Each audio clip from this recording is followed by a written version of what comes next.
Hello বন্ধুরা, আমি reiki grand master, tarot card reader, astrologer Reshmi. আজকে চলে এসেছি আবার তোমাদের সাথে একটা নতুন টোটকা টিপস নিয়ে।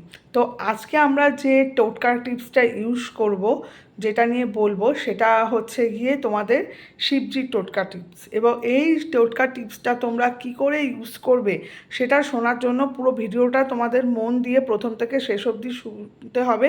এবং ভিডিওটা কিন্তু তোমরা কোনোভাবেই কিন্তু স্কিপ করবে না, ঠিক আছে? তো আমরা আজকে এটা নিয়ে আলোচনা করছি যে আমরা কি বিষয়ে করব।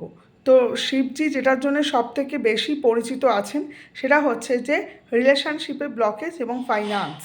তো আমি আজকে যে টোটকাটা বলছি, এই টোটকাটা কিন্তু টোটালি তোমাদের হচ্ছে গিয়ে রিলেশনশিপ আর ফাইন্যান্স দুটোর জন্যই, তোমাদের উইশ ফুলফিলমেন্ট করার জন্য।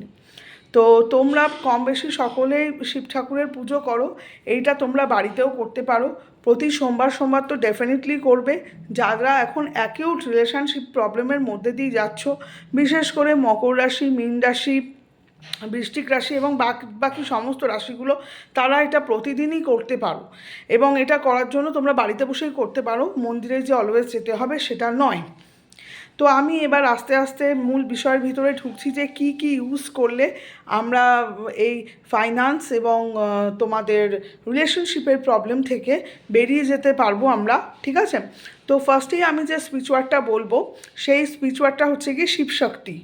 আবারও বলছি, শিবশক্তি। এই স্পিরিচুয়ালটা রিলেশনশিপের জন্য স্পেশালি ইউজ করা হয়। রিলেশনশিপে যাদের তীব্র ব্লকেজ চলছে, ম্যারেজ আনম্যারেড যারা আছে, তারা এটা কিন্তু ইউজ করতে পারে, ঠিক আছে? এবং তোমরা যদি 1 ঘন্টা করো তো 28 বার করবে, আর দিনে যদি 3 বার 4 বার করো, 28 বার 51 বার বা 108 বার করে চান্ট করবে, ঠান্ডা জায়গায় বসে মন শান্ত করে বারবার এটা চান্ট করবে। এবং তোমরা মনে মনে এই থটস দেবে যে তোমাদের পার্টনারের সাথে তোমাদের রিলেশনশিপে যত ব্লকেজ আছে সব বেরিয়ে গেছে, ইচ অ্যান্ড এভরিথিং ফাইন, সব কিছু শর্ট আউট হয়ে গেছে, ঠিক আছে? এবং এই স্পিরিচুয়ালটা তোমরা রেড পেন দিয়ে নিজেদের লেফট বডি পার্টেও কিন্তু লিখে রাখতে পারো।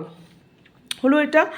আর সেকেন্ড যেটা আমি বলবো, সেকেন্ডটা হচ্ছে তোমাদের ফাইন্যান্সিয়াল প্রবলেমসের জন্য যে মন্ত্রটা তোমরা চান্ট করবে সেটা হচ্ছে কি ওম শ্রী রুদ্রায় নমঃ, ঠিক আছে? এইটা তোমরা রোজ 108 বার করে চান্ট করবে মিনিমাম। আর চেষ্টা করবে, প্রত্যেকের বাড়িতেই কম বেশি শিব ঠাকুর থাকে, তো ব্ল্যাক শিবের কালারের তো শিব থাকে, তার সামনে প্রতিদিন সন্ধেবেলা একটা করে ঘিয়ের প্রদীপ জ্বালাতে। এবং তার সামনে বসে তোমরা, যাদের ফাইন্যান্সিয়াল প্রবলেম আছে তারা এই মন্ত্রটা চান্ট করবে, যাদের রিলেশনশিপের মন্ত্রটা আছে তারা ওই স্পিরিচুয়ালটা চান্ট করবে। এছাড়াও তোমরা যদি চাও তো দুটোও তোমরা 108 টাইম করে চান্ট করতে পারো। এতে বাড়িতে প্রসপারিটি আসবে, অ্যাবান্ডান্স আসবে এবং খুব ভালো রেজাল্ট কিন্তু তোমরা পাবে। তোমরা দেখবে এটা করার 90 ডেজের মধ্যেই কিন্তু তোমাদের ফাইন্যান্স, তোমাদের রিলেশনশিপে যত যা প্রবলেম আছে সব কিন্তু টোটালি শর্ট আউট হয়ে যাবে। তো আশা রাখছি এটা করে তোমরা নিশ্চয়ই খুব ভালো রেজাল্ট পাবে। তোমরা এটা করো। এবং অনেকে বলে যে এটা আর কীভাবে ইউজ করতে পারি। তোমরা যদি চাও তো শিবশক্তি যে এই স্পিরিচুয়ালটা আছে, এটাকে রেড পেন দিয়ে কাগজে লিখে তোমাদের যে উইশটা আছে সেটা লিখবে যে অলরেডি হয়ে গেছে।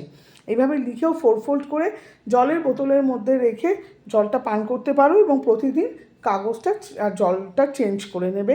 যে জলটা আগের দিন আছে সেইটাকে তোমরা কিন্তু গাছের যে জল আছে গাছে দিয়ে দিতে পারো, ঠিক আছে? যে জল রয়ে গেল, প্রতিদিন ফ্রেশ জলের মধ্যে ফ্রেশ কাগজ দিয়ে লিখবে। এবং তোমরা যখন শিবশক্তির কথাটা লিখে, তোমাদের উইশটা লিখে বালিশের তলায়ও রাখতে পারো। হয়ে গেলে পরে কাগজটাকে তোমরা জলে ভাসিয়ে দিতে পারো বা বাতাসেও কিন্তু পুড়িয়ে ব্লো করে দিতে পারো। তো তোমরা এটা ইউজ করো, ডেফিনেটলি খুব ভালো রেজাল্ট পাবে। এবং আগে তোমরা আমাকে জানাবে যে তোমাদের আমার রেমেডিগুলো কেমন লাগলো। ধন্যবাদ।